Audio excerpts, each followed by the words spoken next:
성경대로 부활하신 예수님,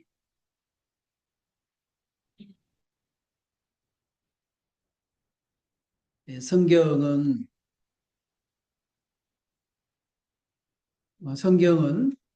예수님에 대한 그런 기록입니다. 요한복음 5장에 보게 되면 너희가 성경에서 영생을 얻는 줄 알고 성경을 연구하거니와 이 성경은 곧 내게 대하여 증언하는 것이니라 그랬어요. 그러니까 이 성경의 66권의 그런 내용은 바로 예수님에 대해서 증언하는 것이다라는 거죠. 그래서 성경 66권 전체에 예수님에 대한 그런 얘기로 이렇게 가득 차 있다는 것입니다. 그래서 예수님은 성경의 그런 모든 예언들을 이렇게 성취시키기 위해서 이 땅에 오신 줄로 믿습니다. 부활하신 예수님이 엠마오로 내려가던 그 두 제자에게 이렇게 말씀을 했어요. 이르시되 내가 너희와 함께 있을 때에 너희에게 말한 바 곧 모세 율법과 선자의 글과 시편의 나를 가리켜 기록된 모든 것이 이루어져야 하리라 한 말이 이것이니라 하시고, 그래서 모세의 율법은 모세오경을 얘기하는 거죠. 모세오경 또 선자의 글 시편에 다 그 모든 것이 예수님에 대한 예언들로 가득 차 있다는 것이에요. 어, 이 로마의 군병들이 이 겉옷을 나누고 속옷을 제비 뽑았어요. 그런데 이것은 시편 22편에 예언이 되어 있거든요. 그러니까 이렇게 로마의 군병들이 자기도 모르게 뭐 성경을 알았겠어요? 성경을 모르죠. 성경을 모르는데 자기네들이 우연히 한 행동이었는데 그것마저도 성경에 예언되어 있다는 거예요. 네. 그래서 성경은 예수님께서 이렇게 예언을 성취하러 오신 줄을 믿습니다. 그래서 예수님은 성경대로 우리의 죄를 위하여 십자가에서 죽으셨어요.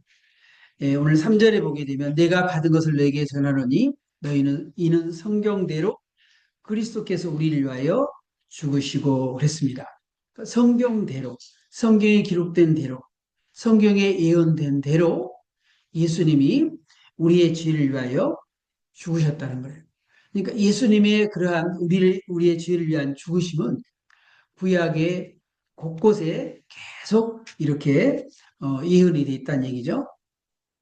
그래서 예수님께서도 자신이 어떻게 죽을 것에 대해서 십자가에서 달려 돌아가실 것에 대해서 예수님께서는 알고 계셨어요. 모세가 놋뱀을 만들어 장대기에 다니 뱀에게 물린 자마다 놋뱀을 쳐다본즉 모두 살더라. 민수기 21장에 있는 놋뱀 사건의 내용인데 예수님은 이 놋뱀의 사건이 단순한 사건이 아니라 바로 예수님이 십자가에 매달릴 것이라고 하는 그런 예언의 사건이라는 거예요. 그래서 예수님께서 모세가 광야에서 뱀을 등과 같이 인자도 들려야 하리니 십자가에 달릴 것이라 그런 얘기. 땅에서 들려야 된다. 예. 그래서 예수님은 이렇게 십자가에 달려 돌아가실 것을 다 알고 계셨어요. 그리고 예수님은 고난과 조롱을 당하실 것도 미리 다 알고 계셨습니다. 시편 22편에는 예수님에 대한 예언으로 가득 차죠. 시편 22편 1절에 하나님 하나님 어찌하여 나를 버리시나이까 그렇게 돼 있는데 예수님이 십자가 위에서 엘리 엘리 라마 사박다니 그 말을 번역하면 하나님 하나님 어찌하여 나를 버리셨나이까 라고 하는 말이죠. 또 예수님께서 이와 같이 조롱당할 것에 대해서 예언을 해놨는데 시편 22편에 나는 본래요 사람이 아니라 사람의 비방거리요 백성의 조롱거리니이다 그렇게 얘기한 대로 마태복음 27장에 보게 되면 지나가는 자들은 자기 머리를 흔들며 예수를 모욕하여 이르되 성전을 헐고 사흘에 짓는 자여 내가 만일 하나님의 아들이거든 자기를 구원하고 십자가에서 내리라. 그러면서 예수님을 조롱을 했습니다. 예수님의 머리에 가시면류관을 쓰시고 유대인의 왕이라고 그러니까 내가 유대인의 왕이냐? 그러면서 가시멸관을 쓰시고, 그 다음에 왕이 이 홍포를 입혀가지고 네가 유대인의 왕이냐 이렇게 하면서 조롱을 이렇게 하게 했습니다. 조롱을 했습니다. 그래서 예수님은 성경대로 바로 우리의 죄 때문에 십자가에 달리셨다는 거죠. 이사야 선지자가 예언을 했습니다. 그가 찔림은 우리의 허물 때문이요. 그가 상함은 우리의 죄악 때문이라. 그가 징계를 받아 우리가 평을 누리고 그가 채찍에 맞음으로 우리는 나음을 받았도다. 이사야 선지자가 예언한 대로 예수님을 희롱을 다한 후에 홍포를 벗기고 도로 그의 옷을 입혀 십자가에 못 박으려고 끌고 나갔다. 그랬어요. 그래서 예수님은 바로 우리의 죄 때문에 십자가에 달리셨다는 거죠. 네. 자, 예수님은 또한 성경대로 부활하셨습니다. 4절에 보면 장사 지낸 바 되셨다가 성경대로 사흘 만에 다시 살아나사. 예수님의 죽으신 것도 성경대로 죽으신 거고요. 그리고 예수님의 다시 부활, 다시 살아나신 것도 역시 마찬가지로 성경대로 사흘 만에 다시 살아나셨다라는 거예요. 다윗은 시편에서 예수님의 부활을 이렇게 예언했습니다. 이는 주께서 내 영혼을 수월에 버리지 아니하시며 주의 거룩한 자를 멸망시키지 않을 것입니다. 라고 예언을 했는데 오순절 이 베드로가 오순절 설교에서 이 시편에서 다윗이 예언한 부활에 대한 이 예언을 이렇게 언급하고 있습니다. 미리 본부로 그리스도의 부활을 말하되 그가 음부에 버림되지 아니하고 그의 육신이 썩임을 당하지 아니하리시리라 하시더니 이 예수를 하나님이 살리신지라 우리가 다 일의 증인이로다. 그래서 예수님의 부활도 이렇게 이미 예언이 돼 있었고 베드로 사도가 오순절 설교를 통하여서 이 예언이 이루어졌음을 말씀하고 있습니다. 요나의 사건도 이것도 역시 마찬가지로 부활을 예표하고 있는 그런 사건이죠. 이 요나가 물고기 뱃속에서 3일 3야를 이렇게 지내게 되었는데 예수님이 너희들이 표적을 구하지만은 내가 너에게 요나의 표적밖에 보일 표적이 없다. 요나가 밤낮 사흘 동안 물고기 뱃속에 있었던 같이 인자도 밤낮 사흘 동안 땅속에 있으리라. 예수님이 땅속에 이렇게 사흘 동안 있다가 다시 부활할 것이라 라고 하는 거죠. 그래서 이 요나의 예표를 들어서 예수님 자신이 요나가 물고기 뱃속에 3일 3야를 지낸 것처럼 예수님도 무덤에서 이렇게 지낼 것을 3일을 지낼 것을 얘기했습니다. 그래서 정확하게 사흘 만에 예수님이 부활하셨어요. 그래서 예수님은 성경의 예언대로 부활하셨습니다. 천사가 여자들에게 말하여 이르되 너희는 무수하지 말라. 십자가에 못 박힌 예수를 너희가 찾는 줄 내가 아노라. 그가 여기 계시지 않고 그가 말씀하시던 대로 살아나셨느니라. 예. 예수님께서 구약에도 예언을 했지만 예수님 자신이 수도 없이 계속해서 제자들에게 내가 사흘 만에 다시 부활할 거다. 그렇게 예수님이 말씀을 하셨어요. 그런데 제자들은 그 말이 무슨 말인지 이해를 못했죠. 네. 그러나 예수님은 성경 예언대로 부활하신 줄로 믿습니다. 그리고 예수님은 성경대로 다시 오십니다. 고린도서 15장 20절에 그러나 이제 그리스도께서 죽은 자 가운데서 다시 살아나사 잠자는 자들의 첫 열매가 되셨도다. 예수님이 잠자는 자들, 성경에는요, 죽었다라는 그런 표현보다도 잠들었다. 그렇게 표현합니다. 왜? 잠이 든 사람은 깨어나죠. 그런 것과 같이 우리가 이 죽음에서 다시 깨어난다고 부활할 것이라는. 그래서 예수님이 각각 자기 차례대로 되니 먼저는 첫 열매인 그리스도요. 예수님이 부활의 첫 열매가 되셨고요. 그리고 그 다음에 그가 강림하실 때에 예수님이 다시 오실 때에 그리스도께서 속한 자. 그래서 예수님이 이 땅에 다시 오실 때 어떤 일이 일어나느냐?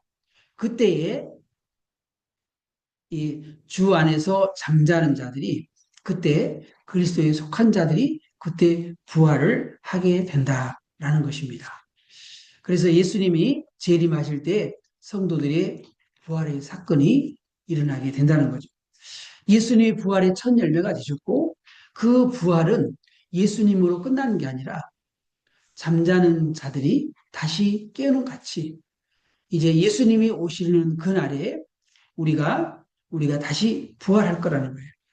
데살로니가전서 4장 16절 주께서 호령과 첫사장의 소리와 하나님의 나팔소를 치니 하늘로부터 강림하시리니 그리스도 안에서 죽은 자들이 먼저 일어나고 그리스도 안에서 죽은 자들이 먼저 일어나고 그리고 그 당시 예수님 오실 때 살아있는 자도 있겠죠. 그 살아있는 자도 공중으로 끌어올려 갈 것이다. 그래서 우리가 영원히 예수님 말씀하신 대로 하나님께서 우리를 천국에서 영원히 살게 될 것이라고 성경은 말씀하고 있어요. 자, 그래서 작년에 제가 한번 설교를 한번 했어요. 그 부활절 때 설교를 했는데 사람들은 100% 죽습니다. 맞죠? 사람이 한번 죽는 것은 정한 것이요. 그 후에는 심판이 있다. 그랬어요. 그 다음에 또 사람들은 모두가 다 100% 부활합니다. 그런데 문제는 부활을 하긴 하는데 이 부활이 생명의 부활이냐, 심판의 부활이냐라는 거예요. 그래서 선한 일을 행하는 자는 생명의 부활로, 악한 일을 행하는 자는 심판의 부활로 나오리라. 그랬어요. 두 종류의 부활이 있다는 거예요. 그래서 생명의 부활과 심판의 부활이 있다라고 말씀하고 있어요. 또 예수님께서 이 땅에 다시 오실 때에 두 가지로 나눠지게 됩니다. 바로 슬기로운 다섯 처녀와 미련한 다섯 처녀와 같이 슬기로운 자와 미련한 자로 나눠낸다는 거죠. 예수님이 다시 오실 것을 믿고 예수님이 성경대로 죽으셨고 성경대로 부활하셨듯이 성경대로 예수님이 이 땅에 다시 오신다는 것을 믿고 준비한 사람은 예수님을 맞이하게 될 거라는 거예요. 네. 그래서 예수님이 오실 것을 믿고 준비하는 사람은 슬기로운 다섯과 같이 슬기 있는 자라는 거예요. 그런데 예수님이 오실 그것을 준비하지 않고, 기름 준비하지 않고, 그렇게 있다가 예수님이 오실 때에 준비가 되지 않는 그런 사람들은 이, 미련한 다처녀와 같이 나중에 문을 두드리면서 문을 열어달라고 그러지만 그 문은 영원히 열리지 않는다라는 거예요. 그래서 슬기로운 자와 미련한 자로 나뉘게 될 것이라는 거죠. 또 하나는 뭐냐면 충성된 자와 게으른 자로 나뉘게 됩니다. 예수님이 다시 이 땅에 오실 때에 음, 예수님께 칭찬을 들을 사람이 있을 것이고 악하고 게으른 종이라고 책망을 받을 사람이 있을 것입니다. 그 주인이 이르되 잘하였도다. 착하고 충성된 종아. 내가 작은 일에 충성하였으니 내가 많은 것을 내게 맡기리니 내 주인의 즐거움에 참여할지어다. 그랬어요. 이 주인의 즐거움에 참여하는 것은 바로 천국에 들어간다는 얘기예요. 또 이 악하고 게으른 자에게 그 주인이 대답하 이르되 악하고 게으른 종아 나는 심지 않은 데서 거두고 해치지 않는 데서 모으는 줄로 내가 알았느냐? 주인이 이제 어디를 떠나면서 세 명의 종에게 한 종은 5달란트, 한 종에게는 2달란트, 한 종에게는 1달란트를 맡기고 떠났어요. 근데 2달란트, 5달란트 받은 종은 바로 가서 장사해서 회로 남겼습니다. 2달란트 받은 사람은 4달란트, 5를 받은 사람은 10달란트. 이렇게 열심히 충성했습니다. 근데 약하고 이 게으른 종은 그 1달란트를 땅에다가 묻고 그냥 내버려 뒀어요. 주인이 와서 너 그거 어떻게 했냐? 예. 주인은 이렇게 심지 안 돼서 거두고 해치 안 돼서 모으는 줄로 내가 알았습니다. 땅에다 이렇게 묻어뒀습니다. 그러니까 주인이 그렇게 얘기합니다. 아니 차라리 은행에다 맡겼으면 이자라도 나올 게 아니냐. 왜 땅에다 묻었냐. 예. 그래서 예수님 오실 때에 이렇게 착하고 정성된 종과 악하고 게으른 종으로 나뉘게 될 것이라는 거죠. 우리는 착하고 충성된 종처럼 부활의 증인으로 우리가 살아야 할 줄로 믿습니다.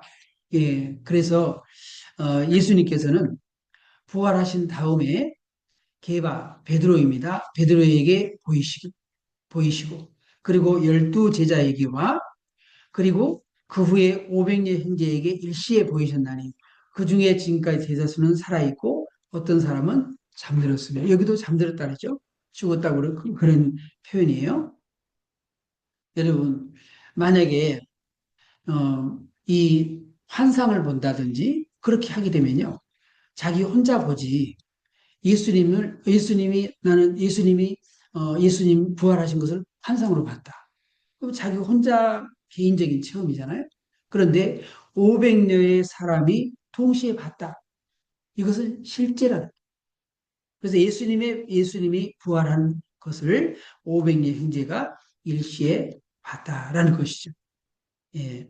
그리고 이 500여 형제가 일시에 이 사람들이 전부 다 예수님이 올라가실 때에 그것을 다 받고 예수님께서 천사가 얘기했습니다. 천사가 올라가심을 본 그대로 다시 오실 것이다. 그리고 어, 오직 성령이 너에게 임하시면 너희가 권능을 받고 예루살렘과 온 유대와 사마리아 땅까지 내 증인이 되리라 했어요. 그렇기 때문에 우리는 이 부활하신 예수님의 증인이 될 줄 믿습니다. 예수님이 또한 예수님이 사역을 하실 때 예수님의 그 가족들은요 예수님을 미쳤다고 그랬어요.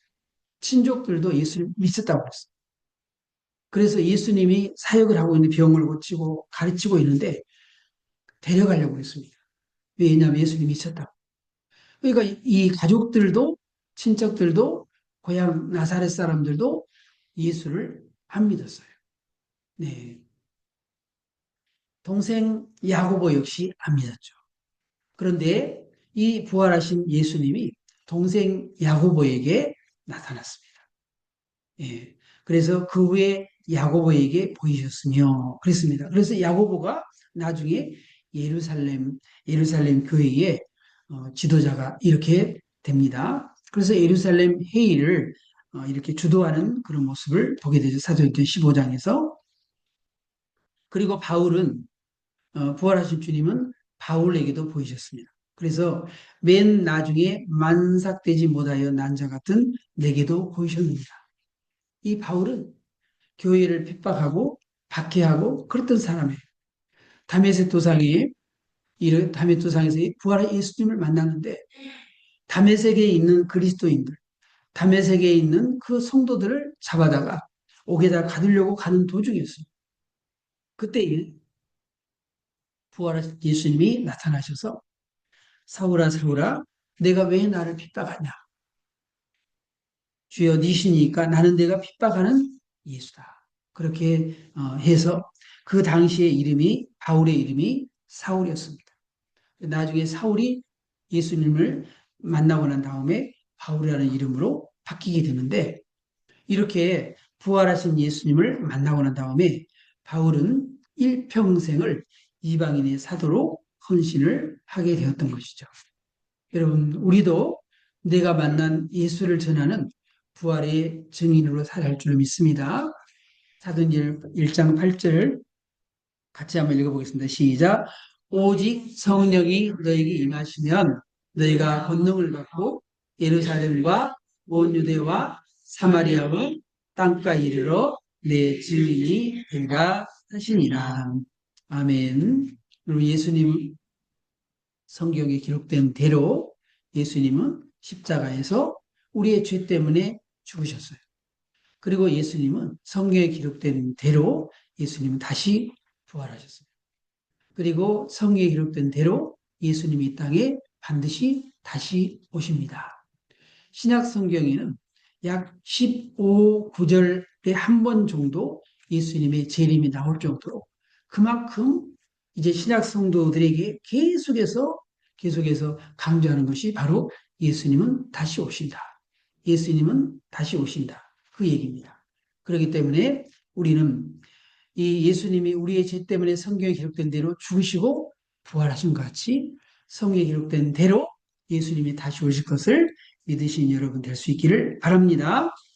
성도는 그리고 이제 예수님 오시는 그날까지 우리는 착하고 충성된 종으로 그리고 준비된 슬기로운 다처녀로 우리가 부활의 증인으로 살면서 성령 충만한 그런 삶을 살아갈 수 있기를 주님의 이름으로 축원합니다.